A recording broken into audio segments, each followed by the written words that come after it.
લક્ષ્ય ન્યૂઝ, એક નજર, એક લક્ષ્ય. ધાંગધ્રાની નાનકડી દીકરીએ પોતાના જન્મદિવસ નિમિત્તે 400થી વધુ વિદ્યાર્થીઓને ચકલી ઘર તથા પાણીના કુંડાનું વિતરણ કર્યું.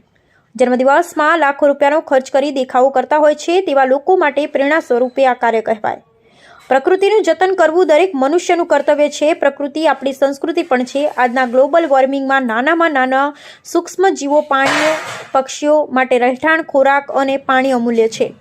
તેમાં એક કાળઝાળ ગરમીમાં તો ચકલી જેવા સૂક્ષ્મ પ્રાણીઓ રહેઠાણ, ખોરાક, પાણીની શોધ કરતા હોય છે.